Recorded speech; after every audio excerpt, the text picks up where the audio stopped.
देखो बोर्ड की तरफ एक बार, कल जाते जाते ये सब चीज देख लिया था हम लोगों ने कि टी वैल्यू कैसे निकाला जाता है, और आज फाइनली इसके एप्लीकेशन को देखते हैं। टी वैल्यू और एक बार एक्सप्लेन करूं कि याद अच्छे से? सिंपल सा चीज था, अल्फा और आपको ये डिग्री ऑफ फ्रीडम दिया हुआ रहेगा, और लेफ्ट टेल, राइट टेल या टू टेल, इनमें से कुछ एक चीज आपको बताया हुआ रहेगा। फिर मान लो कि जैसे इसको सॉल्व करना है अल्फा इक्वल्स टू इतना, डिग्री ऑफ फ्रीडम इतना, और राइट टेल बोला है मतलब वन टेल है, ठीक है। तो उसके हिसाब से आप यहाँ पे आ जाओगे। अब आपका डिग्री ऑफ फ्रीडम कितना था यहाँ पे? It was 16 and alpha is 0.05 और वन टेल टेस्ट है आपका। तो डिग्री ऑफ फ्रीडम आपका हो गया 16 और वन टेल के अंदर में 0.05 आपको ये वाला चाहिए। इस कॉलम में नीचे उतरना है 16 नंबर तक, तो मेरे ख्याल में कितना आ जाएगा? 1.746। तो ये आपका टी अल्फा का वैल्यू होगा। और उसके बाद मैंने समझाया था आपको कि राइट टेल टेस्ट के अंदर में क्या होगा। हर एक टेल टेस्ट के अंदर में ये तो ऐसा ही बनेगा स्टैंडर्ड नॉर्मल डिस्ट्रीब्यूशन की तरह। राइट टेल के अंदर में क्या होगी, जो भी आपका टी वैल्यू आएगा ना, वो टी वैल्यू प्लॉट होगा on the right side of the curve, और वहां पर एक लाइन बना के उसके आगे के पोर्शन को आपको क्या करना है? शेड। जो शेडेड रीजन होगा उसको हम लोग बोलेंगे रिजेक्शन रीजन, और जो नॉन शेडेड रीजन होगा उसको हम लोग बोलेंगे एक्सेप्टेंस रीजन। फिर उसके बाद में आपको अभी मैं थोड़ी देर में सिखाऊंगा कि एक कैलकुलेटेड टी वैल्यू भी होगा, जो आपको क्वेश्चन के अंदर में दिया हुआ इंफॉर्मेशन से फॉर्मूला के थ्रू कैलकुलेट करना है। फिर कैलकुलेटेड टी वैल्यू अगर आपका एक्सेप्टेंस रीजन में फॉल होता है according to the given situations, तो आप H0 को एक्सेप्ट करोगे, HA को रिजेक्ट करोगे। और अगर वो रिजेक्शन रीजन में फॉल होता है तो H0 will be rejected and by default HA will be accepted. फिर सपोज करो कि you are dealing with left tail test, तो वापस से आपके पास में अल्फा अवेलेबल रहेगा और डिग्री ऑफ फ्रीडम अवेलेबल रहेगा। इन दोनों के हेल्प से आप वापस से इसको देखोगे और आपको टी वैल्यू मिलेगा। टेबल से टी वैल्यू हमेशा पॉजिटिव मिलेगा, लेकिन if you are dealing with left tail test, तो जो भी पॉजिटिव वैल्यू आपको मिल रहा है उसमें खुद की तरफ से खुद ही एक माइनस साइन लगा देना, और उस चीज को प्लॉट करोगे कौन सी साइड में? लेफ्ट साइड में। फिर प्लॉट करने के बाद सिंस आप डील कर रहे हो लेफ्ट टेल टेस्ट से, तो जो शेडेड रीजन है वो फर्दर और इसके लेफ्ट साइड में आएगा, ठीक है। शेडेड रीजन मार्क करने के बाद में फिर आपके पास में वापस से वही दो रीजन आ जाएगा, रिजेक्शन रीजन और एक्सेप्टेंस रीजन। ये जो वैल्यू आया है आपका, ये उसमें भी जो वैल्यू वो आया हुआ था टेबल से टी वैल्यू, उसको हम लोग बोलते हैं क्रिटिकल वैल्यू, ठीक है। फिर इस सिचुएशन में भी एक फॉर्मूले से टी वैल्यू भी हम कैलकुलेट करेंगे। फॉर्मूले से आया हुआ टी वैल्यू अगर एक्सेप्टेंस रीजन में फॉल होता है तो H0 को एक्सेप्ट और HA को रिजेक्ट, और अगर कैलकुलेटेड टी वैल्यू आपका रिजेक्शन रीजन में फॉल होता है तो क्या करना है आपको? H0 को रिजेक्ट और HA को accept. Similarly two tail test भी हो सकता है, तो वापस से आपके पास में डिग्री ऑफ फ्रीडम और अल्फा का वैल्यू होगा, उसके हिसाब से टू टेल पे बात करना है। तो टू टेल पे जब आप बात करोगे तो देखो टू टेल यहाँ नीचे दिया हुआ, और वहां पर देख लो वैल्यूज क्या क्या था। Alpha was 18 and alpha was 0.10 and degree of freedom was 18। तो जब आप यहाँ पर देखोगे तो डिग्री ऑफ फ्रीडम आपको चाहिए 18 और टू टेल में आपको चाहिए 0.01। ये पहला वाला चाहिए शायद, अच्छा 10, सॉरी। तो 18 और 0.10 में आप अगर देखोगे तो 18 का लाइन में अगर मैं आगे आ जाऊं तो 1.734 आता, और वन टेल में ये कितना हो जाएगा? 0.05। अल्फा जो है वो आधा आधा हो जाता है वन टेल के हिसाब से अगर सोचोगे तो, ठीक है। तो यहाँ से टू टेल वाला का वैल्यू देखो या वन टेल के कॉन्टेक्स्ट में 0.05 का देखो, वैल्यू तो सेम ही है। तो लिखते समय आप क्या करोगे? टू टेल के अंदर में, टू टेल के अंदर में दो रिजेक्शन रीजन होगा आपका। वन टेल अगर है और राइट टेल है तो राइट साइड में रिजेक्शन रीजन, लेफ्ट साइड में एक्सेप्टेंस रीजन।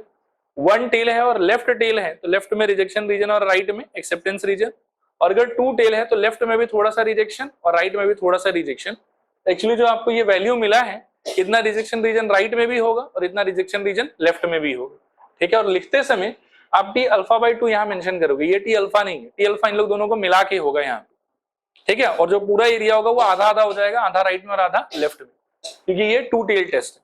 और वापस से जब आप इसको अच्छे से डेवलप कर लेते हो, उसके अंदर फॉर्मुला के थ्रू फिर से एक टी वैल्यू मिलेगा आपको, और उस टी वैल्यू का आपको चेक करना है कि वो कौन से एरिया में फॉलो हो रहा है। अगर वो इस साइड रिजेक्शन में आ रही है, उस साइड रिजेक्शन में आ रहा है, तो H0 विल बी रिजेक्टेड और HA विल बी एक्सेप्टेड। और अगर वो चीज इसमें एक्सेप्टेंस रीजन में फॉलो हो रहा है टी वैल्यू, तो यू विल से कि मतलब H0 will be accepted and A will be rejected. Clear है मेरे ख्याल में? तो ये तो था टी वैल्यू का नाटक। बाकी आज क्या क्वेश्चंस को हम लोग देखते हैं एक बार, ठीक है। थोड़ा वापस एक बार मैं पीछे ले जाऊंगा आपको। स्टूडेंट्स, टी टेस्ट तो याद होगा आपको। It was a test which will help us to decide कि H0 और HA में से कौन सा लेना है और कौन सा छोड़ना है। वैसा ये एक टेस्ट है। फिर उसके बाद में ये था हमारा पॉसिबिलिटीज H0 और HA का। अच्छा, HA को कई बार H1 भी बोलते हैं, तो उससे कंफ्यूज मत होना। किसी क्वेश्चन में अगर कहीं पर आप देखो कि ये H0 नहीं मान के वो लोग सोच लेते हैं मन में कि H0 है, और HA को फिर वो लोग सोच रहे थे कि ये H1 है, लेकिन H1 का मतलब क्या होगा हम लोग के लिए, ऑल्टरनेटिव हाइपोथेसिस। क्लियर है मेरे ख्याल में यहां तक। अब देखो एक्चुअली ये जो वन सैंपल टी टेस्ट है ये वर्क कैसे करता है, ठीक है। तो ये वर्क ऐसे करता है कि पहले आप क्वेश्चन पढ़ के खुद के मर्जी से इस तीन में से कोई एक हाइपोथेसिस बनाओगे। हाइपोथेसिस का मैं फिर से बता दूं कि नल हाइपोथेसिस और अल्टरनेट हाइपोथेसिस को लेके कोई मान लो कि स्टैंडर्ड सेट रूल नहीं है कि ये ऐसा होना चाहिए वो वैसा होना चाहिए। बस एक चीज आपको मेंटेन करना है कि इक्वल साइन हमेशा नल में रहना चाहिए। बाकी आपको लगता है कि आप नल को ऐसा लेना चाहते हो तो ले लो, कोई बात नहीं, ऑल्टरनेट ऑटोमेटिकली उसका ऑपोजिट हो जाएगा।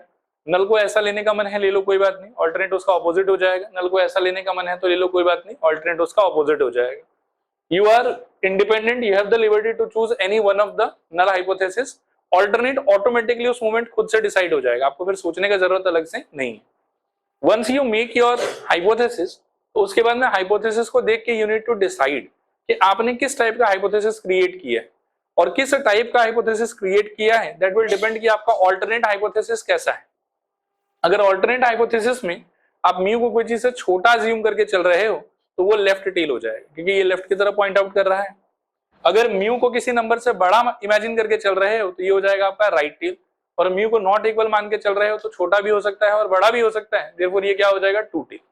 तो उस तरीके से आप जज करोगे कि जो आपने हाइपोथेसिस क्रिएट किया वो लेफ्ट टेल हाइपोथेसिस है, राइट टेल हाइपोथेसिस है या टू टेल हाइपोथेसिस है। उसके बाद में तीनों ही केस में ये है वो टी का फॉर्मूला जो आपको लगा के सॉल्व करना है। इसमें एक्स बार का मतलब क्या हो जाएगा, किसका, सैंपल का। म्यू नॉट आपको क्वेश्चन में दिया हुआ रहेगा, मतलब पॉपुलेशन का ही कुछ एक मीन का वैल्यू आपको दिया हुआ रहेगा। एस मतलब हो गया स्टैंडर्ड डिवीजन, वापस से किसका, सैंपल का, और एन का मतलब क्या हो गया, सैंपल साइज, ठीक है। तो ये आपका फॉर्मूला है, चाहे ये वाला क्रिएट करो, चाहे ये वाला क्रिएट करो, चाहे ये वाला क्रिएट करो, तीनों ही केस में सेम फॉर्मूला आपको अप्लाई करना है। और इस फॉर्मूला को अप्लाई करके जो भी टी वैल्यू मिलेगा that will be known as calculated T value.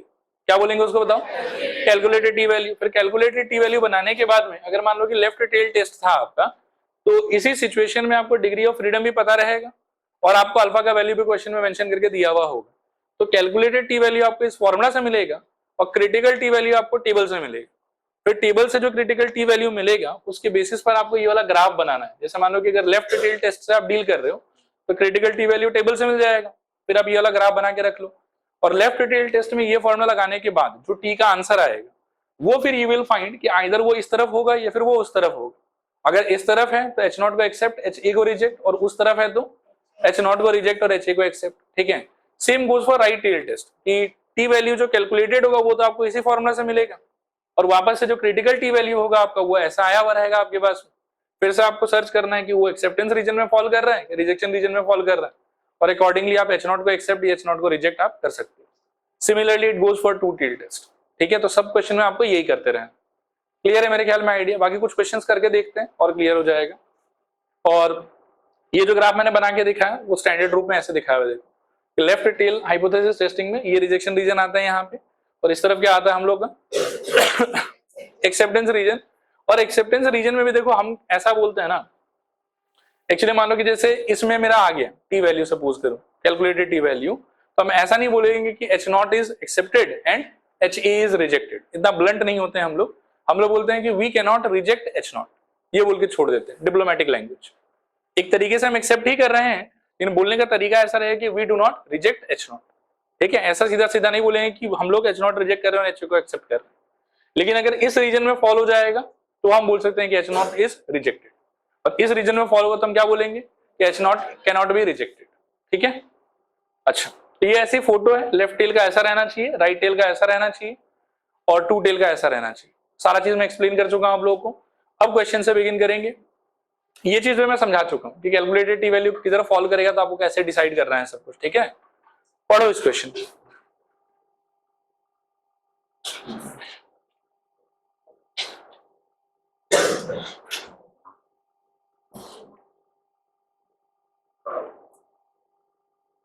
ज्यादा नहीं, 7-8 क्वेश्चन करने का आज ट्राई करेंगे, जिसके अंदर में हम लोग ये चीज पूरा अच्छे से समझ लेंगे कि कैसे अप्लाई किया जाता है, क्या होता है नहीं होता है, ठीक है।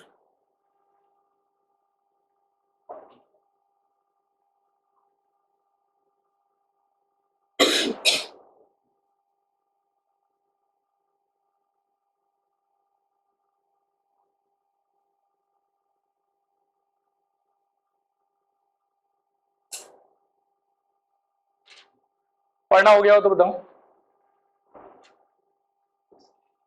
पहले क्वेश्चन में मैं थोड़ा सा हेल्प करना चाहूंगा आप लोग का, ठीक है? क्या लग रहा है आप लोगों को कि मतलब नल हाइपोथेसिस और अल्टरनेट कैसे बनाओगे? कुछ आ रहा है दिमाग में कैसे बनाना चाहिए वैसे बनाना चाहिए?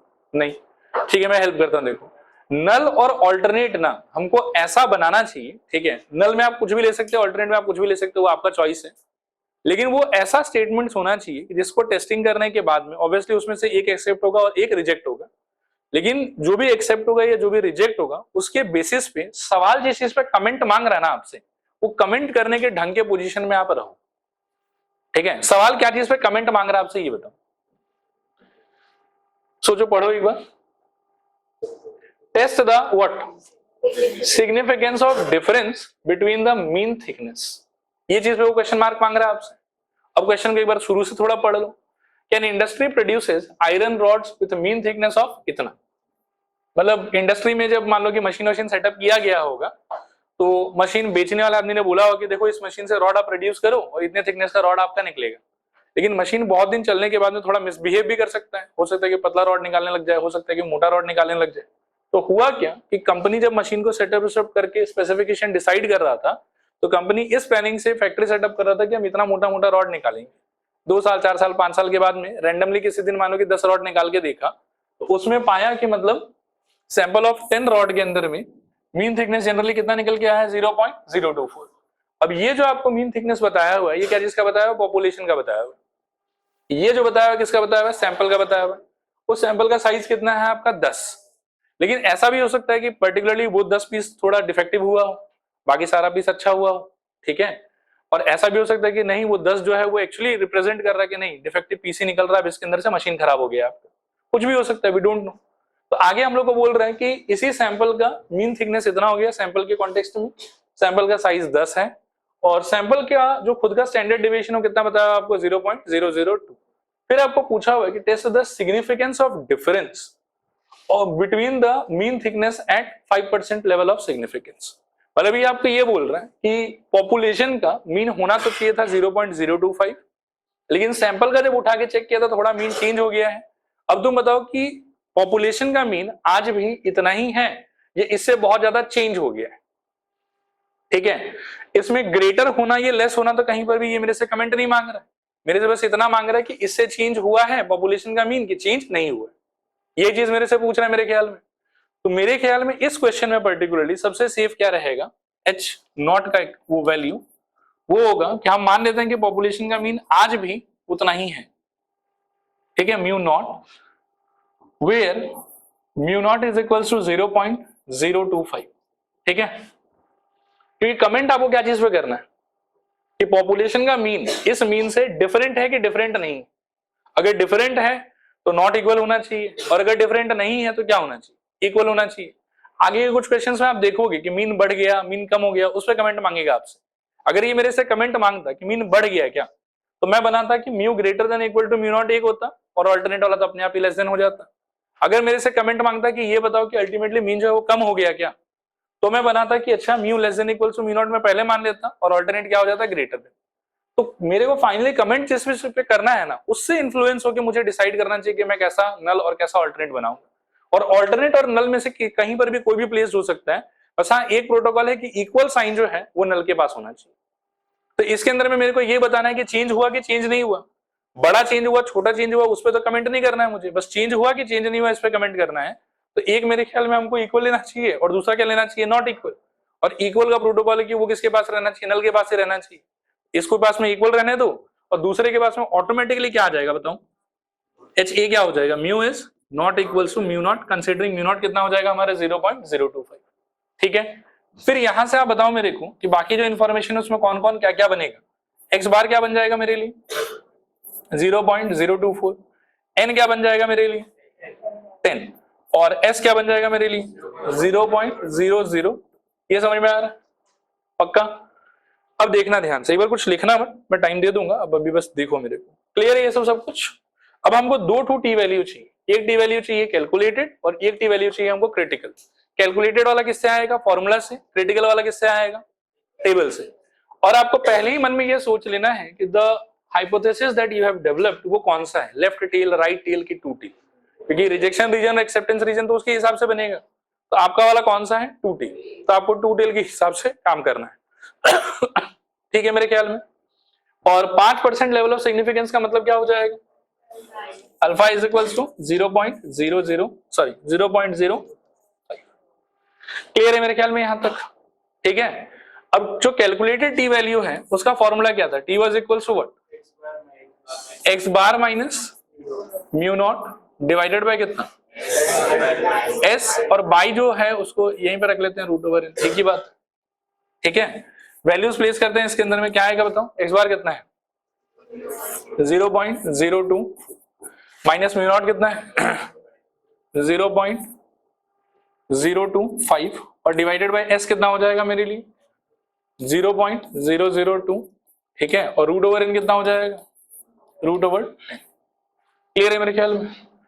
इसका डिफरेंस कितना आएगा 0.001 और नेगेटिव में डिवाइडेड बाय ये कितना रहेगा 0.002 और रूट ओवर 10 अप्रोक्सीमेटली कितना होगा 9 तो हो जाएगा 3। एक बार ऐसे रैंडमली मैं 3.1 ही मान लेता हूं, चलेगा, ठीक है।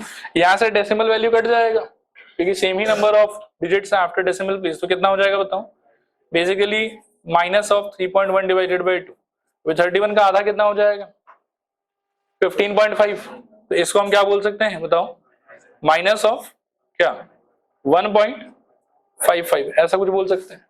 ये हमारा क्या है, कैलकुलेटेड टी वैल्यू, ये क्या है मेरा कैलकुलेटेड टी वैल्यू। अब हमको नेक्स्ट जाना है किस पे, क्रिटिकल वैल्यू पे। अब क्रिटिकल वैल्यू क्या होगा, यहाँ पर देखो मैं यहाँ बोल देता हूँ CV, critical value equals to T of, आप सोच लो कि एक तो आपका डिग्री ऑफ फ्रीडम कितना होगा, सैंपल साइज अगर 10 है आपका तो डिग्री ऑफ फ्रीडम कितना हो जाएगा 9, और आपका अल्फा का वैल्यू कितना होगा, देखो 0.05 होना चाहिए था, लेकिन टू टेल का बात कर रहे हो तो अल्फा को आप यहाँ पे सीधा आधा कर दो, या तो आप टेबल से टू टेल वाला देख लो और या फिर आप अल्फा का वैल्यू क्या कर दो आधा कर दो, तो वन टेल वाला देख लेंगे, ठीक है। तो एक बार मैं यहाँ क्या लिखूंगा बताऊं, इसका आधा क्या हो जाएगा 0.025, 0.005 भी लिख सकते हो, लेकिन आपको करना क्या देखो मैं बताता हूं, आपको टेबल देखते समय अलर्ट रहना है। अगर वन टेल वाला टेबल के हिसाब से देख रहे हो तो फिर आप 0.05 के हिसाब से नहीं देखोगे, तब आप किसके हिसाब से देखोगे 25 के हिसाब से देखोगे, ठीक है, क्योंकि टू टेल में मतलब आपका जो टेस्ट आपने डेवलप किया वो तो आपको एकदम स्टेप 1 से क्लियर है ना कि टू टेल है वो वाला। तो आप अगर अल्फा का वैल्यू सेम मेंटेन करके देखना चाहते हो तो आप ये चीज बस याद रखना कि आप टू टेल वाले पार्ट को फॉलो करना। लेकिन कई बार क्वेश्चन में ऐसा होता है कि जो वैल्यू ये कुछ भी दिया हुआ रहेगा वो वन टेल के कॉन्टेक्स्ट में दिया हुआ रहेगा, ठीक है। तो आप वन टेल में 0.025 देखो, ये टू टेल में 0.05 देखो, आंसर तो आपको सेम ही मिलेगा। आया बात समझ। तो जनरली लेकिन मैं प्रैक्टिस आपको वन टेल के पॉइंट ऑफ व्यू से ही कराऊंगा, क्योंकि चांसेस है कि वन टेल वाला ही दिया हुआ रहेगा। ये तो जैसे मैं हैंडबुक का टेबल देख रहा हूँ ना, एमएल अग्रवाल में जो टेबल देखोगे उसमें टू टेल वाला टेबल दिया हुआ ही नहीं, उसमें वन टेल वाला ही टेबल दिया हुआ। तो टू टेल का काम करते समय हम अल्फा का जानबूझ के क्या कर देंगे आधा, क्योंकि आधा मेरे को लेफ्ट में रखना होगा, आधा मेरे को कहाँ रखना होगा राइट में। वैसे आप लेने को यहाँ पर 0.05 भी ले सकते हो, कोई इशू नहीं है, लेकिन आप किसके लिए काम कर रहे हो टू टेल के लिए, तब यहाँ देख भी लो जो मैं बोल रहा हूँ बार बार, ये 0.025 अगर देखते हो तो टू टेल में वो ऑटोमेटिकली कितना हो रहा है 0.05। दोनों का आंसर क्या रहने वाला है मेरा सी। एग्जाम में अगर टू टेल के पॉइंट ऑफ व्यू से डायरेक्टली ये वैल्यू दिया हुआ तो वेल एंड गुड, और अगर नहीं दिया हुआ वन टेल का दिया हुआ तो आप कंफ्यूज मत होना, हैंडल कर लेना उसको, ठीक है। अच्छा वैल्यू होगा क्या, डिग्री ऑफ फ्रीडम कितना था हम लोग का 9 ना, तो यहां से मेरे ख्याल में 2.262 ऐसा होना चाहिए। अच्छा तो आप देखो इसका वैल्यू आ गया मेरा 2.262, और ये टू टेल वाला सिचुएशन है, तो मैं जो रीजन डिसाइड करूंगा वो कैसा करूंगा बताओ, आधा इस तरफ होगा और आधा इस तरफ होगा, पॉजिटिव वाला उस तरफ तो 2.262 और नेगेटिव वाला इस तरफ तो -2.262। ये हो गया मेरा रिजेक्शन रीजन, ये भी हो गया मेरा रिजेक्शन रीजन, और ये हो गया मेरा एक्सेप्टेंस रीजन। आई होप कोई प्रॉब्लम नहीं होना चाहिए इसके अंदर, कंफर्टेबल है एकदम। अब आप अपना टी देखो कितना आया था, -1.55, वो आपके हिसाब से कहां फॉल करेगा, यहीं पे कहीं पे फॉल करना चाहिए उसको, सही कह रहा हूं। ये कलर चेंज कर दूं क्या इसका, इसको अपन ले लेते हैं सफेदी तुझे सलाम, लो यहाँ पे आ रहा है कुछ आपका -1.55। अब आप सोचो कि आपका कैलकुलेटेड टी वैल्यू कौन से रीजन में आ रहा है, एक्सेप्टेंस रीजन में कि रिजेक्शन रीजन में? एक्सेप्टेंस रीजन में। तो हम बोलेंगे देखो भाई H0 को हमको एक्सेप्ट करना चाहिए, या हम ऐसा बोलेंगे हम H0 को रिजेक्ट नहीं कर सकते।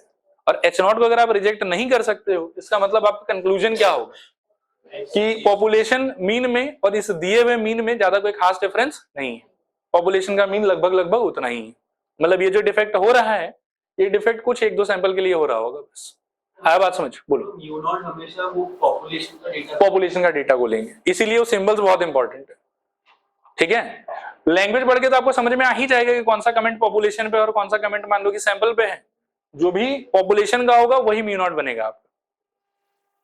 ठीक है, अच्छा हाँ, मी एक्स बार म्यू तो फिर से पॉपुलेशन का ही है, सैंपल का जो रहेगा वो क्या हो जाएगा, एक्स बार हो जाएगा।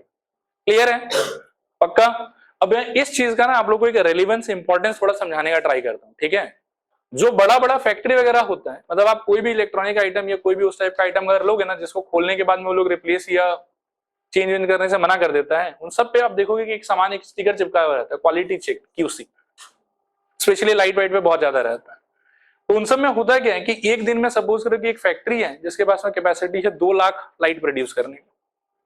ठीक है, प्रोडक्शन के बाद लाइट अच्छा भी हो सकता है, लाइट खराब भी हो सकता है। तो नियम से उन लोगों को करना क्या चाहिए कि वो सारा प्रोड्यूस लाइट को एक एक बार जला के देखना चाहिए कि जल रहा है कि नहीं जल रहा है। लेकिन प्रैक्टिकली ये चीज कभी भी पॉसिबल नहीं होता कि पूरे प्रोडक्शन का वो क्या करे कि सारा लाइट जला जला के देखे। आया बात समझ? अब वो क्या करेगा, तो वो उसी तरीके से 2 लाख में से एक सैंपल विड्रॉ करेगा। सैंपल में हो सकता है कि एक आधा लाइट खराब भी होगा और एक आधा लाइट अच्छा भी होगा। तो फिर वो सैंपल के बेसिस पर एग्जैक्टली यही वाला टेक्निक अप्लाई करके वो कमेंट करता है। ठीक है, कि पूरा का पूरा जो लॉट है वो अच्छा है कि वो लॉट खराब है। इनफैक्ट आप सपोज करो कि जैसे ये 5 kg का आटा वाटा आता है, ठीक है, ये सपोज करो कि सीमेंट वेमेंट का जो बैग वैग भी आता है, उन सब में भी कभी भी ऐसा नहीं होता कि एक एक बैग अलग अलग से पैक होकर और मेजर किया जाता है। ओवरऑल एक मतलब कि ऑटोमेटेड पूरा सिस्टम है, रैंडमली सारा बैग वैग अपना पैक हो रहा है। और जब मान लो कि 1 लाख 2 लाख माल जब तैयार हो गया तो उसमें से रैंडमली 10 टू 15 टू या 100 टू बस्ता को कलेक्ट करके उसका सैंपल को चेक कर लिया एक बार, और उस सैंपल के ऊपर में जो भी रिजल्ट आया एग्जैक्टली सेम टेक्निक को यूज करके और पूरे के पूरे लॉट पे जो है वो कमेंट कर दिया जाता है। अगर सैंपल में ज्यादा डिफेक्ट है मतलब पूरा का पूरा सामान ही डिफेक्टिव है, और अगर सैंपल मान लो कि ऐसा है कि नहीं ठीक है ऑलमोस्ट सब कुछ सही सही आ रहा है, तो पूरा का पूरा लॉट ठीक है। और बहुत चीजों में ये सब चीज यूज होता है, सिर्फ उसमें ही नहीं। टायर वायर का वो जो रिम होता है, जो लोहा वाला सामान होता है जिसके ऊपर में रबड़ वाला टायर लगाया हुआ होता है, उन सब का भी मान लो कि ऐसा कि लेंथ ब्रेथ बहुत प्रिसाइज होना बहुत इंपॉर्टेंट है। नहीं तो मान लो कि गाड़ी मिसबिहेव करेगा, अलाइनमेंट ठीक नहीं होगा, तो उन सब का भी चेकिंग लेकिन सारा का सारा इसी टेक्निक से होता है। तो this technique is really very useful in day to day life. ठीक है, कॉमन आदमी के नहीं, जो फैक्ट्री वैक्ट्री में काम करता है उन लोगों के, बाकी टूल का एप्लीकेशन ऐसा है। क्लियर है मेरे ख्याल में? समझ में आ गया ये पूरा? देखो इसको देखो, नहीं लिखने वाला काम अभी मत करो, अभी जितना कर सकते हो लिख सकते हो लिखो, बाकी मैं PDF आज ही देने का ट्राई करूंगा। आज अपना पूरा ध्यान जो है वो थोड़ा सा कॉपी में रफ वर्क जैसा ही करूं और पूरा ध्यान बोर्ड की तरफ लगाऊं। ठीक है, क्योंकि इसको समझना बहुत जरूरी है।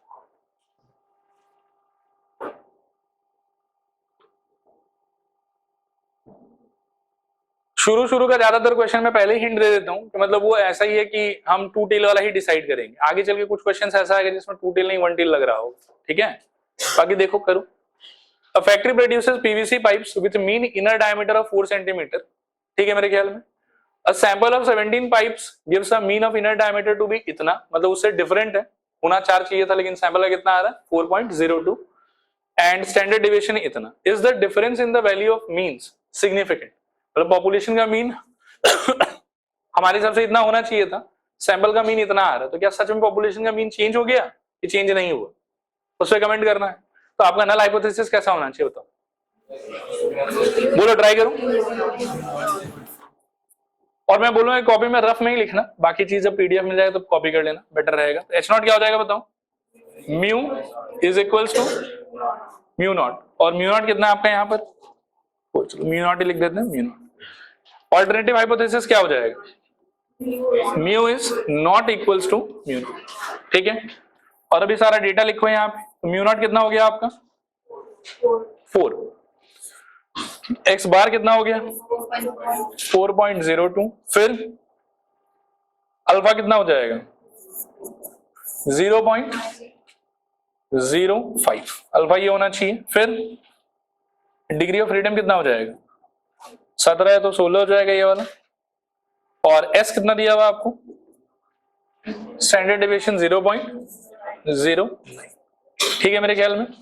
तो फॉर्मूला वाला टी वैल्यू क्या होगा सोचो, टी इज इक्वल्स टू क्या था फॉर्मूला बताओ, X bar minus mu not divided by S into root over N, ठीक है मेरे ख्याल में।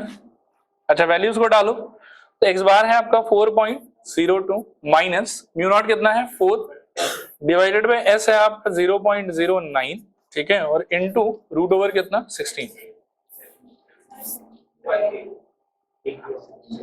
अच्छा सॉरी 17 होगा, हाँ ये डिग्री ऑफ फ्रीडम नहीं है तो एन है एग्जैक्टली 17 यूज करना पड़ेगा। अच्छा यहां से क्या बचेगा बताओ, मेरे ख्याल में 0.02 पॉजिटिव में और 0.09 और रूट 17 का वैल्यू 4 पॉइंट समथिंग हो सकता है, 4.2 आएगा शायद 1, ठीक है चलो, तो इंटू 4.1 और ये सब सारा चीज पॉजिटिव है मेरे ख्याल में। 4.1 इंटू 2 कितना हो जाएगा 8.2 और 8.2 डिवाइडेड बाय कितना होना चाहिए 9, कितना आ रहा है बताओ। एक बार अभी तो कैलकुलेटर ही यूज कर लो और बाकी एग्जाम में खुद से करने का ट्राई कर लो। 0.91 ये आपका कैलकुलेटेड टी वैल्यू आया, ठीक है। अब नेक्स्ट हमको चेक करना है क्या क्रिटिकल वैल्यू, तो क्रिटिकल वैल्यू के लिए क्या करोगे देखो, critical value is equals to वापस से टी ऑफ, और मैं वन टेल के हिसाब से बात करूंगा, दो मेरे को टू टेल बनाना है तो मेरे को अल्फा को क्या करना पड़ेगा आधा, राइट। ये कितना हो जाएगा मेरे लिए 0.025 और डिग्री ऑफ फ्रीडम कितना है मेरा, अच्छा वैसे मैंने नोटेशन थोड़ा गलत बना दिया, टी ऑफ नीचे क्या होना चाहिए 16 और ब्रैकेट के अंदर क्या होगा 0.025, ठीक है। और ये वैल्यू कैलकुलेट कर लो, 16 पे 0.025 ये वाला क्या 2.12 फिर से, तो ये हो जाएगा 2.12। तो आपका जो रीजन्स बनेगा वो ऐसा कुछ बनेगा शायद, इस तरफ 2.12 और इस तरफ -2.12, इधर भी शेडेड इधर भी शेडेड, ये क्या हो जाएगा रिजेक्शन रीजन, ये वाला भी रिजेक्शन रीजन और ये क्या हो जाएगा एक्सेप्टेंस रीजन। अब आप देखो कि आपका टी वैल्यू किधर लाई कर रहा है 0.091, ठीक है, कहां हो जाएगा वो इस तरफ ही होगा मेरे ख्याल में, कहीं पे 0.91 आ रहा था ना, ठीक है, तो 0.91 एक्सेप्टेंस रीजन में आ रहा है, तो कमेंट क्या होगा आपका we will not reject H0, लिख दो, hence we will not reject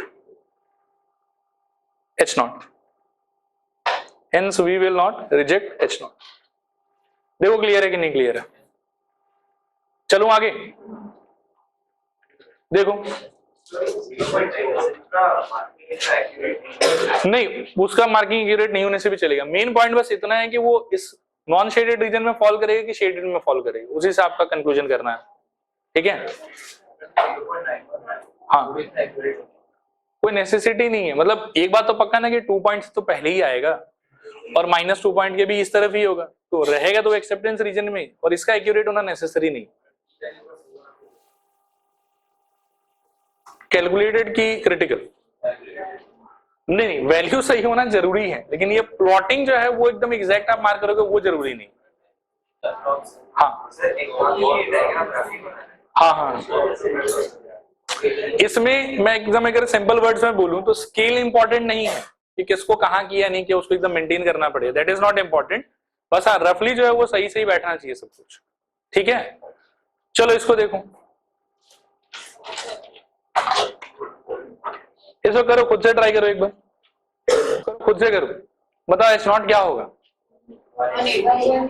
वैसे क्वेश्चन कितना समझ में आया आपको, अच्छे से एकदम पक्का, ठीक है चलो H0 बताओ क्या बोल रहा हूँ, जो सब लोग बोलोगे ना तो मैं भी कॉन्फिडेंट फील करूंगा कि अच्छा समझ में आ रहा है ये लोग।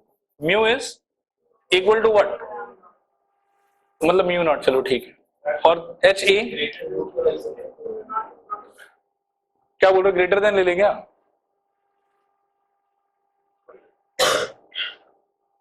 एक बार मैं पढ़ लेता हूँ। A publishing company launched a new book and distributed to the retail shops for selling it. Before an advertisement campaign, the mean sales per week shop was इतना. After campaign, a sample of 26 shop were taken and it found to be इतना. Can you consider the advertisement campaign effective at 5% level? हाँ चलेगा इसमें आप ये भी ले सकते हो। देखो आपको ये पूछ रहा है कि कैंपेन इफेक्टिव था कि नहीं था, तो कैंपेन इफेक्टिव कौन से सिचुएशन में होगा, जब सेल्स बढ़ा होगा, और अगर सेल्स नहीं बढ़ा होगा तो कैंपेन इफेक्टिव नहीं है। आया बात समझ? इसमें yes I will also agree कि ग्रेटर देन लेके अगर करोगे तो ज्यादा अप्रोप्रिएट होगा। आप समझे ना बात को? आपको जिस चीज पे फाइनली कमेंट करना है उसके अकॉर्डिंगली आपको दो स्टेटमेंट क्रिएट करना है, जिसमें से एक का सच होना है या दूसरे का झूठ होने से आप उस सिचुएशन पे कमेंट कर सको। यहाँ आपको कमेंट क्या चीज पे करना है कि एडवर्टाइजमेंट इफेक्टिव था कि एडवर्टाइजमेंट इफेक्टिव नहीं था। एडवर्टाइजमेंट अगर इफेक्टिव होगा तो सेल्स क्या होना चाहिए, बढ़ना चाहिए, और अगर एडवर्टाइजमेंट इफेक्टिव नहीं होगा तो सेल्स क्या होना चाहिए, कम होना चाहिए या बराबर रहना चाहिए। आया बात समझ? तो आपको H0 अगर आप चाहो तो ग्रेटर देन इक्वल टू ले लो, और HA अगर चाहो तो आप लेस देन ले लो, उससे भी चलेगा। ठीक है, लिखो इसमें म्यू नॉट चेंज कर लू, मतलब H0 चेंज कर लू, mu greater than equal to mu naught, और ये क्या हो जाएगा फिर mu less than mu not.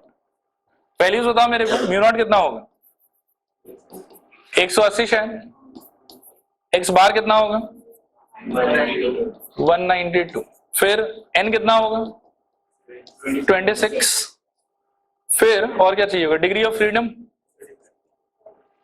26 है तो 25 हो जाएगा ये वाला। ठीक है, और अल्फा कितना हो जाएगा 0.5% ना, तो 0.05। अच्छा ये जो हमारा टेस्ट है लास्ट दो जो हम बना रहे थे वो तो कौन सा हो रहा था, 2 टेल हो रहा था इसमें, लेकिन अगर ऐसे आपने डेवलप किया तो ये कौन सा हो गया 1 टेल, और 1 टेल में भी कौन सा किससे डिसाइड होता है, HA को देख के डिसाइड होता है। हम क्या बोलते हैं लेफ्ट टेल ऑल्टरनेटिव, तो ऑल्टरनेटिव जिधर मेरे को इंडिकेट कर रहा है उसके हिसाब से सोचना है, ऑल्टरनेटिव किधर इंडिकेट कर रहा है लेफ्ट में। ठीक है, तो ये क्या हो जाएगा लेफ्ट टेल ऑल्टरनेटिव। क्लियर है मेरे ख्याल में? चलो काम शुरू करो, टी वैल्यू बताओ कितना आ रहा है, सबका सेम ही आ रहा है, तो एक बार एक्सप्रेशन लिखवा दो तो मेरे को क्या होगा 192 माइनस 180 बाई एस कितना, अच्छा एस लिखा ही नहीं मेरे, एस कितना है 18, तो by 18 into root over N कितना है 26। ठीक है मेरे ख्याल में, और कितना आ रहा है फिर से बताओ एक बार 3.3।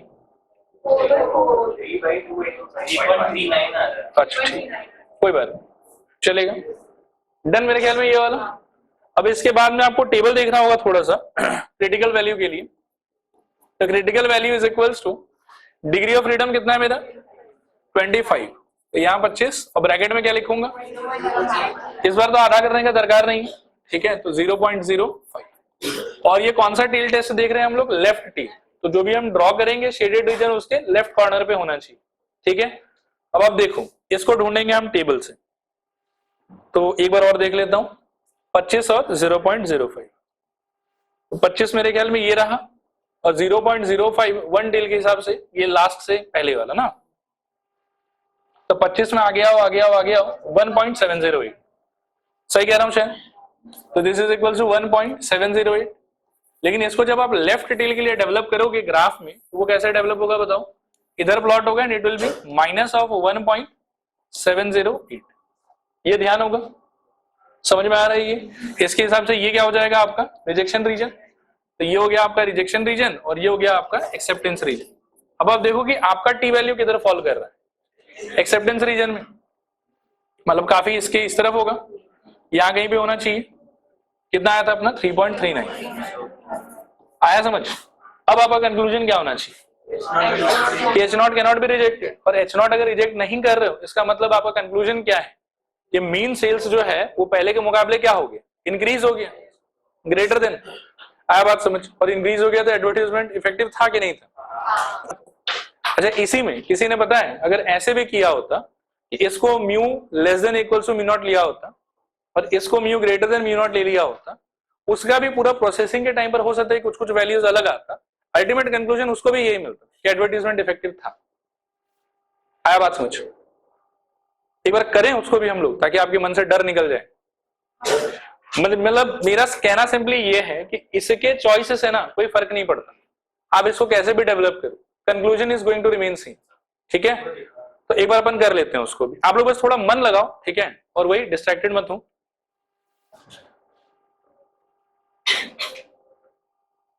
चलो इसको ऐसे छोड़ दो, इस पे काम करते हैं, आ जाओ। अब मान लो कि देखो थोड़ा थोड़ा चेंज करेंगे, आप लोग कुछ लिखना लिखना मत, मेजोरिटी पार्ट सेम ही रहेगा। इसको चेंज कर लेते हैं, ऐसा बना लेते हैं, यार इसको बोल देते हैं कि ऐसा हो जाएगा। तो जैसे ही ये चेंज करोगे, सबसे पहला सिग्निफिकेंट चेंज ये है कि from left tail alternative now it becomes right tail alternative. तो उसके हिसाब से सोचना है आपको। बाकी आई डोंट थिंक इन वैल्यूज पे कोई फर्क पड़ेगा या उस वैल्यू पे भी कोई फर्क पड़ने वाला है। अभी जहां तक क्रिटिकल वैल्यू का बात है, तो वो भी टू बी ऑनेस्ट मेरे ख्याल में यही वाला निकल के आएगा। खाली ये जो ग्राफ है ना, अब वो लेफ्ट की जगह कैसा बनेगा, राइट के हिसाब से बनेगा। तब आप देखो इस वाले में मेरा क्रिटिकल वैल्यू क्या होना चाहिए, this is going to be T of क्या, यहाँ पे 25 और अंदर कितना रहेगा बताओ, 0.05। आप देखते रहना, कोई कंफ्यूजन नहीं होना चाहिए। हाँ कितना आया था, 1.708। अब आप इसको किसके हिसाब से डेवलप करोगे ये बताओ, राइट टेल के हिसाब से आप करते हैं। तो राइट टेल के हिसाब से अगर डेवलप करते हो तो आई थिंक ऐसा कुछ होगा, यहाँ पर ये रहेगा 1.708, ये आपका क्रिटिकल वैल्यू हो गया। ये शेडेड रीजन है, ये क्या हो जाएगा आपका रिजेक्शन रीजन, और ये क्या हो जाएगा आपका एक्सेप्टेंस रीजन। अब लेकिन जो आपका टी वैल्यू है वो किस में फॉल कर रहा है, रिजेक्शन रीजन में फॉल कर रहा है मेरे ख्याल में, क्या, क्योंकि ये 1.708 है और वो 3 पॉइंट समथिंग, राइट। तो वो मेरे ख्याल में कहाँ आएगा, यहाँ आएगा 3.39। अब वो कौन से रीजन में फॉल कर गया, रिजेक्शन रीजन में। तो इस सिचुएशन के H0 को आप क्या करोगे, एक्सेप्ट के रिजेक्ट, रिजेक्ट। और H0 को अगर रिजेक्ट किया तो किसको एक्सेप्ट किए, HA को। HA क्या बोल रहा था कि एडवर्टाइजमेंट तो इफेक्टिव था। तो कोई अगर अपना हाइपोथेसिस चेंज भी कर लेना तो भी कंक्लूजन सेम ही रहता, उससे कोई फर्क नहीं पड़ता। बस आपको क्या है कि अपने प्रोसेसिंग में क्लियर रहना पड़ेगा और अच्छे से करना पड़ेगा हर चीज, कोई सिली मिस्टेक नहीं कर सकते, वो करोगे तो दिक्कत है। फिर से एक्सप्लेन करूं कि हो जाएगा, क्लियर है ना ये चीज पक्का। तो फिर से मैं बोलूंगा, देखो H0 HA का कोई हार्ड एंड फास्ट रूल नहीं है, अच्छे से क्वेश्चन को पढ़ो, किस पर्टिकुलर चीज पे कमेंट करना है उसको लेके एक सपोर्टिव स्टेटमेंट और एक अगेंस्ट वाला स्टेटमेंट बना लो, जैसे कि आप एकदम क्लियर हो जाओ कि अगर ये स्टेटमेंट ट्रू हुआ तो मैं क्या कमेंट कर सकता हूं, और अगर ये स्टेटमेंट ट्रू हुआ तो मैं क्या कमेंट कर सकता हूं। ठीक है, क्लियर है मेरे ख्याल में। इक्वल लेके टू बी ऑनेस्ट सच बात होता है, मेरे को अब थोड़ा अजीब ही लग रहा है कि इक्वल लेके तो इसमें कैसे कमेंट करते हैं। मानो कि वो इक्वल और नॉट इक्वल आ जाता, तो नॉट इक्वल वाले में तो फिर दोनों बात है, कम भी हो सकता था ज्यादा भी हो सकता था। तो वहां से फिर ये बोलना कि एडवर्टाइजमेंट वाज इफेक्टिव, थोड़ा गड़बड़ होगा मेरे ख्याल में। नहीं आया बात समझ। मान लो कि यहाँ कोई बच्चा इक्वल और नॉट इक्वल वाला बना ले हाइपोथेसिस, ठीक है, और सपोज करो कि उसका इक्वल वाला रिजेक्ट हो जाए, वहां तक तो ठीक है, कोई दिक्कत नहीं है। लेकिन अगर नॉट इक्वल आया भी है तो हमको ये कैसे कंफर्म नहीं पता होगा कि वो बढ़ा ही है, कम की तरफ भी तो जा सकता है। तो कम की तरफ अगर गया हो तो वो तो क्लियर नहीं है वहां से। तो इस क्वेश्चन का आंसर करने के लिए बेटर तो यही होगा कि आप नॉट इक्वल वाला ही लो, मतलब एक ग्रेटर एक लेस वाला ले लो, तो ज्यादा आप सिक्योरली और अच्छे से कमेंट कर पाओगे सिचुएशन को लेकर। और ये चीज तो मैंने आपको दिखाई दिया कि इससे कोई फर्क नहीं पड़ता, आप कैसे भी बनाओ इसको, कंक्लूजन तो आपका सेम ही रहेगा। चलूं आगे, क्लियर है पूरा। नेक्स्ट आप इसको देखो, कंपैरेटिवली इजी है थोड़ा सा ही। पहले एक बार टी वैल्यू तक लिखवा लो तो, या चलो ठीक है टेबल देख लो। किसका देखना है, 16 का। लो देखो ये 16 है और 1 टेल की 2 टेल, 2 टेल में क्या देखना है 0.05, तो 1 टेल में क्या हो जाएगा 0.025। तो 16 में मेरे ख्याल में ये होना चाहिए 2.12, ठीक है। 16 देख रहे हैं ना, 2.120 ही तो आ रहा है।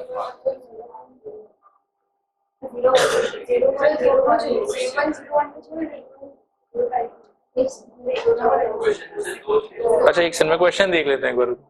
अच्छा पहले 5% वाले पे काम कर लो, फिर 1% वाले पे काम करें। 5% वाले का देखो क्या आ रहा है आपका, 16 में 5% 2 टेल में, तो ये वाला होगा मेरे ख्याल में 2.12, और 16 पे 2 टेल वाले में 1% ना, तो 2.92, ठीक है, क्लियर है। यहां देखो 16 में 2 टेल वाले में 1% चाहिए आपको, तो 2.921। ठीक है, कमेंट रेडी हो जाए तो बताना।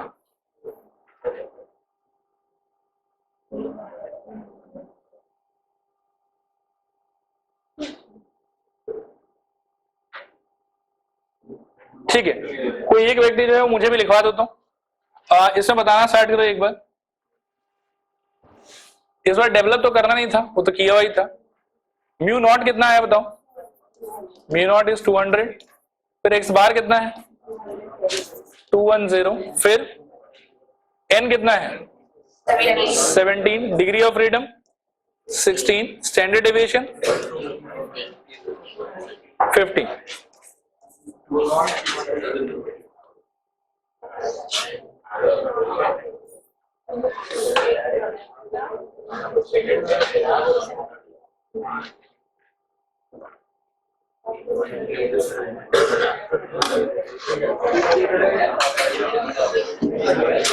अच्छा यहां देखो एक बार, कैलकुलेटेड टी वैल्यू कितना है आप लोग का? X bar minus mu naught by S into root over N. अच्छा यहां देखो एक बार, वैल्यूज बताओ मेरे को। 210 minus 200 divided by 50 into root over 17। जो क्लियर है यहां तक सब कुछ? और क्या है इसका आंसर?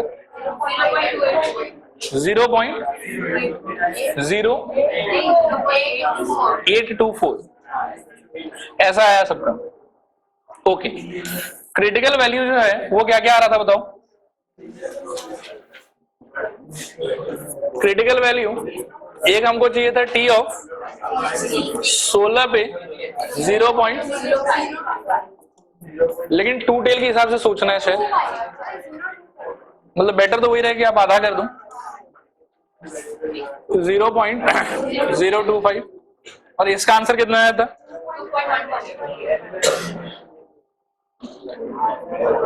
2.12। ठीक है, और दूसरे वाले में क्रिटिकल वैल्यू ऑफ 16 पे 0.005 मेरे ख्याल में, ये कितना आया था 921। अच्छा सुनो यहाँ देखो, इसके लिए आपका ग्राफ ऐसा हो जाएगा मेरे ख्याल में। ठीक है, जिसका राइट लेफ्ट दोनों तरफ शेडेड पार्ट होगा, और ये जो पॉइंट है वो क्या होगा आपका 2.12, और ये क्या हो जाएगा -2.12। और नेक्स्ट वाले पे ग्राफ आपका ऐसा रहना चाहिए। ठीक है, और वैल्यूज होगा मेरे ख्याल में 2.921, और ये कितना हो जाएगा -2.921। ठीक है, ये है रिजेक्शन रीजन दोनों में, और ये है आपका एक्सेप्टेंस रीजन।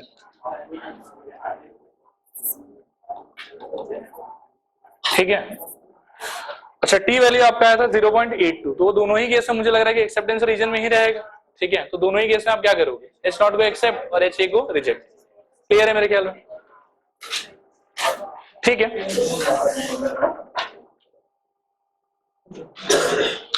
देखो कुछ क्वेश्चंस ऐसा होगा ना जिसमें, इसमें एक चीज देखो पहले ध्यान से सोच लो और माइंड मेकअप कर लो ताकि करना क्या है समझ में आ जाए आपको। ये तो रहेगा आपके पास हमेशा, ये कभी कभी हो सकता है कि आपको खुद ढूंढना पड़े, डेटा दिया हुआ हो, इंस्टेड ऑफ दिस सैंपल का वैल्यूज बता देगा आपको।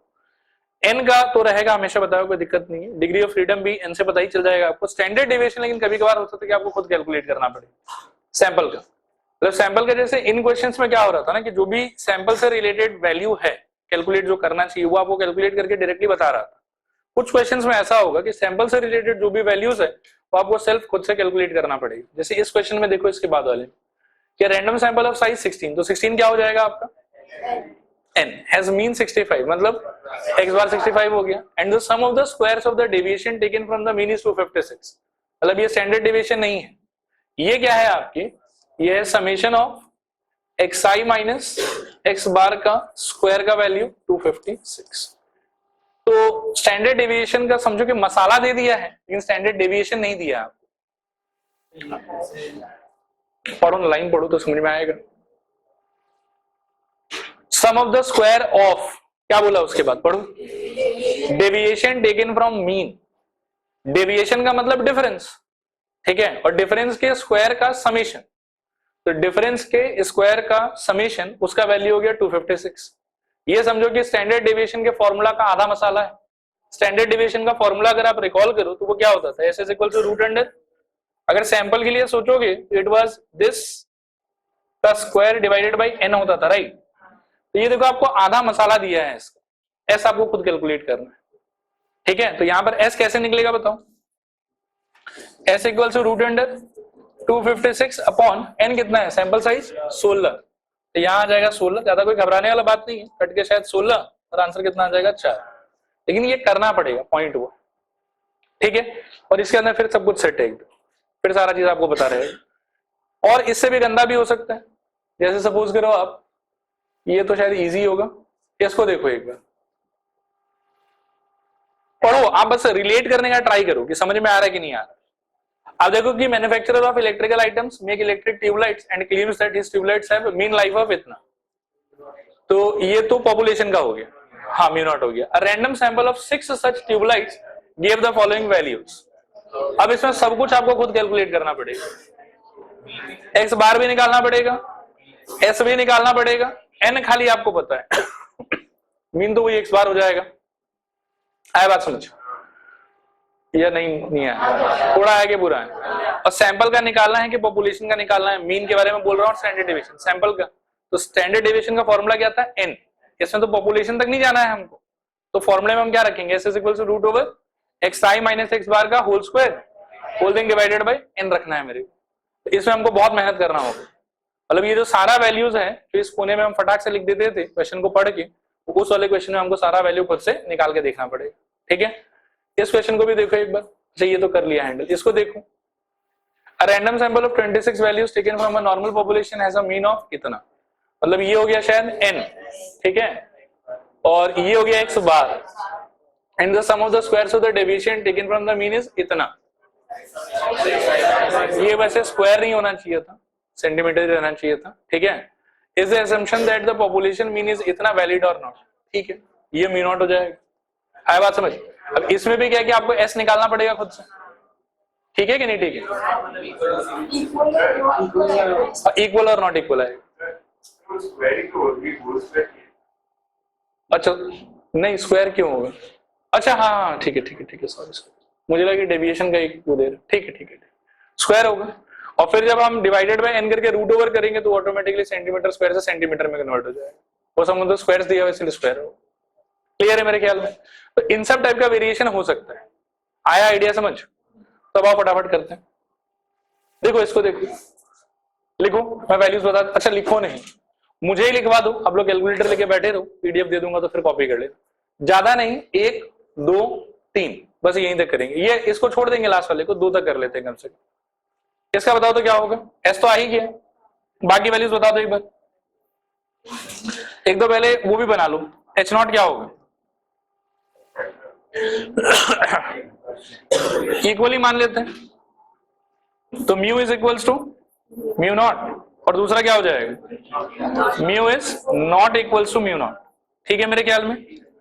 अच्छा सुनो प्लीज बातचीत मत करो, फटाफट थोड़ा गाइड करो। म्यू नॉट का वैल्यू कितना हो जाएगा 68, एक्स बार कितना रहेगा, थोड़ा फास्ट 65, फिर उसके बाद में ये आ गया, एन कितना है 16, एस कितना आया है मेहनत करके 4, डिग्री ऑफ फ्रीडम कितना हो जाएगा 15, और अल्फा कितना है 0.05, 2 टेल है कि 1 टेल है, 2 टेल है। अब आओ टी वैल्यू देखते हैं, तो टी इक्वल्स टू क्या, X bar minus mu not divided by S whole thing into root over N. अच्छा वैल्यूज बिठाओ, तो एक्स बार कितना हो गया अपना 65 माइनस म्यू नॉट का वैल्यू 68 डिवाइडेड बाय एस का वैल्यू 4 और इनटू रूट ओवर एन का मतलब रूट ओवर 16, तो ये हो जाएगा मेरे ख्याल में कितना -3/4 इंटू 4, तो -3 ही आ जाएगा शायद, क्लियर है मेरे ख्याल में। अब हमको क्या चाहिए होगा क्रिटिकल वैल्यू, और क्रिटिकल वैल्यू भी किसके हिसाब से, 2 टेल के हिसाब से कि 1 टेल के हिसाब से, 2 टेल, तो 2 टेल के हिसाब से चाहिए, तो इसका क्या कर लेंगे हम लोग आधा, ठीक है। तो देखो critical value is equals to T of degree of freedom कितना है 15, तो 15 अंदर क्या हो जाएगा इसका आधा 0.025। और अब इसको देखना होगा हमको टेबल से, वन टेल के हिसाब से 2.12 ठीक ही लग रहा है शायद, ठीक है। तो ये आ जाएगा आपका 2.12।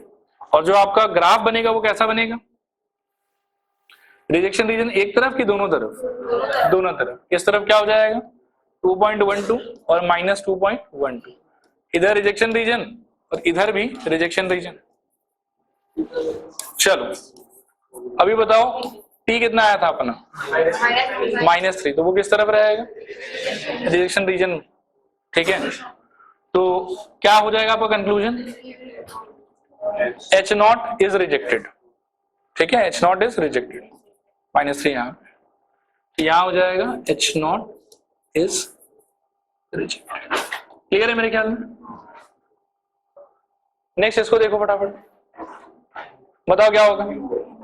H0 बताओ पहले, mu is equals to mu naught, ठीक है। और HE mu is not equal to mu naught, clear है मेरे ख्याल में। फिर म्यू नॉट का वैल्यू 165, ध्यान से देखते रहना 165। फिर म्यू नॉट के बाद में एक्स बार का वैल्यू 160, एन का value 26, degree of freedom 25। S हम लोग को शायद कैलकुलेट करना होगा, S equal to root under summation X I minus X bar का होल स्क्वायर डिवाइडेड बाय क्या होना चाहिए एन, तो root under 2450 divided by N का वैल्यू 26। कटता है क्या ये वाला, ये वैल्यू कैलकुलेट करके बताओ कितना है। हाँ फाइनली डिवाइड करने से कितना आ रहा है 94.23, और रूट ओवर निकालने से कितना आ रहा है 9 पॉइंट समथिंग आना चाहिए। कितना बोलो फिर भी एक बार 9.70, ठीक है। ये थोड़ा मेहनत का काम है 9.70 लाना, बेयर हैंड से थोड़ा डिफिकल्ट होगा, बाकी ठीक है। टी बताओ कितना आ जाएगा अभी, X bar minus mu not divided by S whole thing into root over N, so this is equals to X bar कितना है आपका 160 minus mu not is 165 divided by S is 9.70 into root over N is 26। इसका value किसी का आया तो बताओ, -5 divided by 9.70 into इसका कितना आ जाएगा 5.1, ठीक है। बताओ कितना आ रहा आंसर, कितना 25.9,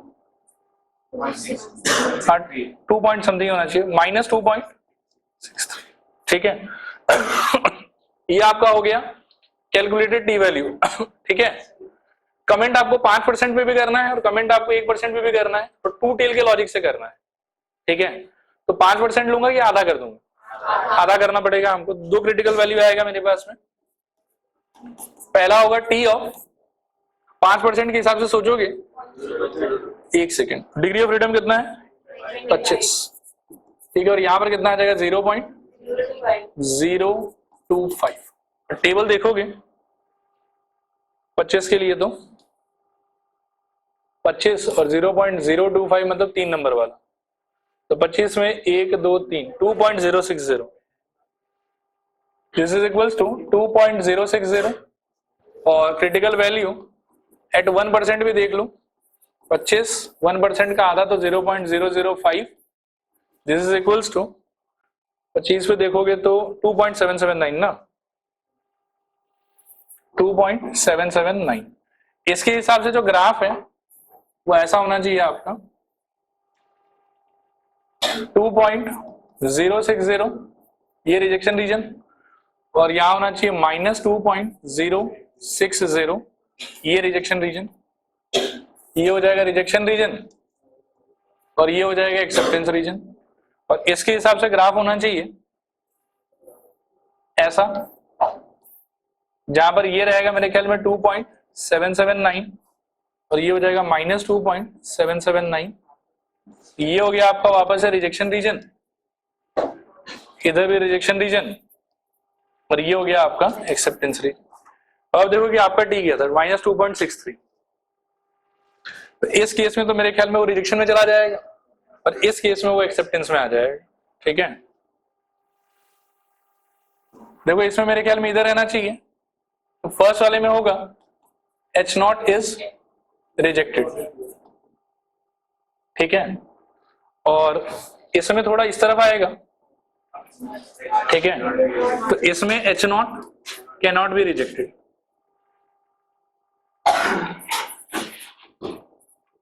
ये आपका आंसर। ठीक है मेरे ख्याल में, बोल। अरे ये है। अच्छा, क्वेश्चन के स्टेटमेंट से कैसे डिसाइड करोगे, उससे कोई फर्क नहीं पड़ता। देखो आप क्वेश्चन पढ़ो, आप देखो कि आपको कमेंट क्या चीज पे करना है। जैसे इसमें मुझे कमेंट क्या चीज पे करना है वो देखो। Is the assumption that population mean is इतना, ट्रू और नॉट, मतलब वैलिड और नॉट पूछा है हमको। तो अगला बोल रहा है कि पॉपुलेशन का मीन जो है वो इसके बराबर होगा कि बराबर नहीं होगा। तो मुझे कुछ ऐसा टेस्ट क्रिएट करना है जिसमें से स्टेटमेंट का, मेरे क्रिएटेड स्टेटमेंट का एक्सेप्टेंस या रिजेक्शन से मैं इस वाले बात पे कमेंट कर सकूं कि पॉपुलेशन मीन इसके इक्वल होगा कि इसके इक्वल नहीं होगा।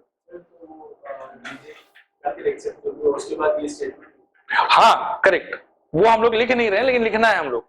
मेन काम हम लोग का लास्ट का कंक्लूजन वाला लाइन है। अब आप रास्ता कौन सा भी फॉलो करो उससे कोई फर्क नहीं पड़ता, कंक्लूजन आपका सेम रहेगा।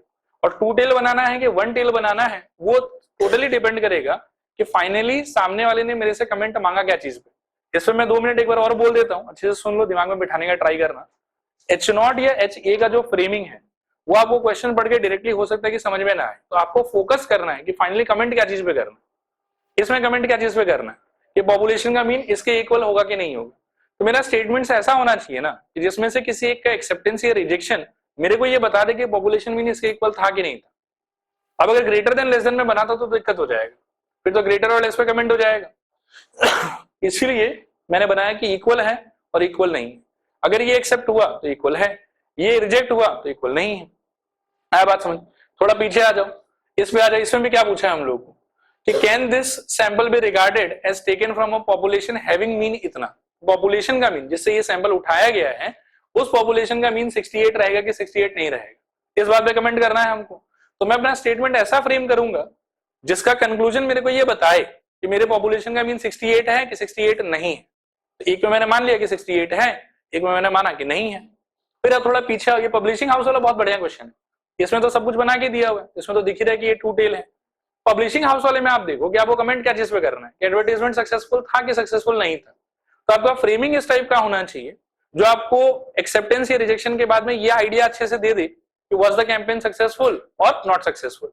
अब इसमें सपोज करो कि मैं इक्वल टू और नॉट इक्वल टू अगर मैं बनाता, तो मैं सच बात बताऊं तो कंक्लूजन के टाइम पर I won't be very sure कि मैं क्या कंक्लूड करूं। मान लो कि एक मैंने इक्वल का बनाया और एक मैंने नॉट इक्वल का बनाया। इक्वल वाला मान लो कि रिजेक्ट हो गया, नॉट इक्वल वाला एक्सेप्ट हो गया। अभी नॉट इक्वल वाले में तो मैं कोई भी रास्ते पे जा सकता हूं ना, मैं ग्रेटर देन के साइड भी जा सकता हूं और मैं लेस देन के साइड भी जा सकता हूं। तो फिर मैं वहां से श्योरली कैसे कमेंट करूंगा कि कैंपेन सक्सेसफुल था कि नहीं था। इसीलिए जानबूझ के ऐसा स्टेटमेंट फ्रेम किया जो मेरे को इस पर्टिकुलर बात पे कमेंट करने में हेल्प करे। एडवर्टाइजमेंट सक्सेसफुल मतलब सेल्स बढ़ना चाहिए और एडवर्टाइजमेंट नॉट सक्सेसफुल मतलब सेल्स नहीं बढ़ना चाहिए, कम हो जाना चाहिए, उल्टा का। आया बात समझ? इसीलिए ग्रेटर देन इक्वल टू और लेस देन रखा। अब अगर ग्रेटर देन इक्वल टू वाला एक्सेप्ट हो जाता है, इसका मतलब क्या है कि सेल्स बढ़ा है, और सेल्स अगर बढ़ा है तो हमारा कमेंट क्या होगा, एडवर्टाइजमेंट वाज सक्सेसफुल। और सेल्स अगर नहीं बढ़ा होता तो हमारा एडवर्टाइज मतलब कमेंट क्या होता कि नॉट सक्सेसफुल। उस हिसाब से सोचते हैं, ठीक है। और इसी में मैंने आपको दिखाया था कि आप अगर एक्सेप्ट उल्टा भी अगर इसको फ्रेम कर लेते हो, जैसे हमने इसमें कर लिया था कि पहले वाले को कम मान लो, दूसरे वाले को ज्यादा मान लो, उससे कोई फर्क नहीं पड़ता। कंक्लूजन में यू फाइंड कि ऑटोमेटिकली ये सिलेक्ट हो गया और ये रिजेक्ट हो गया। ठीक है मेरे ख्याल में। चलो आज यहाँ रोक देंगे।